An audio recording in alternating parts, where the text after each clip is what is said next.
And now, Forecast First from Ozarks Fox News, certified by Weather Rates for the most accurate forecast in the Ozarks. Well, rain from Cristobal have been creeping north all evening long, now moving into the Springfield area, now beginning to slip north of the interstate, and from here on out, it is going to be a wet night. And we're going to find that rain spreading into our northern counties and northwestern counties as well. The center of the storm still located back down near Little Rock. This shield of rainfall is what's going to be pivoting north across the area overnight tonight, and it will come with the risk of flooding rainfall, expecting several inches of rain in places. Tomorrow morning, though, the rain is on the way out as you're getting up, and later on in the morning, we'll find sunshine developing with a mostly sunny and hot afternoon expected with highs up near 90 degrees. We'll talk rain totals coming up. Jamie, let's get right to your top headlines this evening. These stories are real new now. Protests in downtown Springfield drew more than 2,000 participants over the weekend. We hear from the organizers who say the turnout is proof that people are ready for change. And the Springfield Greene County Health Department says that no new cases have been reported from the Great Clips franchise, what they say helped prevent the spread of the virus. The wedding industry has taken a hit during the pandemic. We hear from the manager of one local business who is hoping things start to pick up. Ozarks Fox News at 9 starts right now. Real, new, now. This is Ozarks Fox News at 9. Well, good evening and thanks for joining us tonight. I'm John Adams, and tonight we are welcoming a new member to our Ozarks Fox team. That's right. I'm Sarah Scarlett. I've joined the team after spending time working in Louisiana, and I'm so excited to be in the Ozarks. Well, we are definitely excited to have you here, Sarah, for sure. We'll have much more on Sarah coming up at 9:30. And over on our website if you want to check that out. But we want to get to our top headline this evening. We're keeping an eye to the sky tonight as remnants from Cristobal are working their way closer to the Ozarks. Heavy rain and the potential for flooding are both major concerns. Now, this comes after a very wet month of May here in the Ozarks. Jamie will have your full forecast so you know what to expect coming up. New at 9 tonight, while many businesses have struggled since the beginning of COVID-19, the wedding industry has been hit particularly hard. And it all happened during the busiest season for weddings, which of course is the spring. Our Madison Heaver spoke with a local 3-in-1 business about how the industry has been impacted by the virus and joins us now in the studio with more. Madison. Yeah, John, I talked with Carl's Tuxedos. They're in the same building as MK Bridal and Linda's Flowers. All three businesses were closed for 6 weeks in the 2 months out of the busiest season of the year for weddings. Originally, they planned to be in these stores 7 days a week. Instead, they were forced to close during that time as a result of wedding and prom cancellations. Right now, the store is back open. For Tux Rentals, they are only trying on coats, and they say they dry clean between each customer. Misty Gray, the manager at Carl's Tuxedos, says while they may have missed some key months for revenue, they're hoping the future is brighter. Terrible. We've had a lot of prom cancellations as well. So, I mean, we've been giving a lot of refunds back for that. We don't feel it's fair to keep the money because this obviously was out of everyone's control. Weddings are getting postponed because they're hoping to maybe happen in the fall.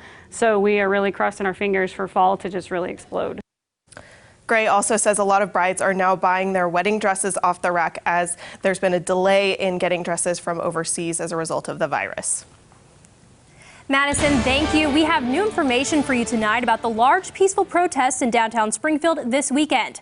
Tonight, we spoke with two of the organizers behind the peaceful protest in Springfield to see how they view the protest that took place on Saturday.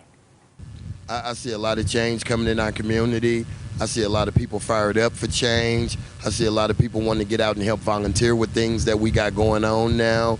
And I mean, the mood is electric. The city's on fire. Everybody is fed up with the way things were, and everybody's looking to do something different. Now, as far as future protests, the organizers say they are in communication with city officials about possibility of more events. We have another update for you on a possible COVID-19 exposure.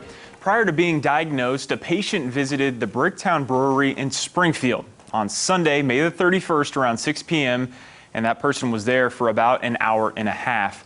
The individual was infectious and symptomatic and was not wearing a mask. The health department says if you were at the location, you are at a low risk of contracting COVID-19, but you should monitor for symptoms. And the Taney County Health Department is also warning of potential community exposures to COVID-19. Before being diagnosed, an individual visited the following places in the Branson area. On Saturday, May 30th, between 2:30 and 3:30, the individual went to Branson Zipline at Wolf Mountain and Walnut Shade. On the same day, between 4 and 6:30 p.m., the case went to track number 4 at Family Fun Parks in Branson. Then between 9:15 and 10:15, they visited the Mellow Mushroom at the Branson Landing. Finally, on Sunday, the 31st, between 11 and noon, they stopped at Maurice's at Tanger Outlets in Branson. The Taney County Health Department says if you are at any of those locations, your risk is low, but you should still monitor for symptoms. The Springfield Health Department says anyone exposed to COVID-19 at a Springfield salon is now in the clear. The incubation period has passed for those exposed to the virus after 2 stylists tested positive in May. 46 of the 146 people exposed took a test. All of those came back negative.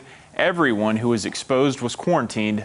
Health Director Clay Goddard says Great Clips took precautions, including wearing masks, adding, quote, "We never want an exposure like this to happen, but the situation will greatly expand our understanding of how this novel coronavirus spreads."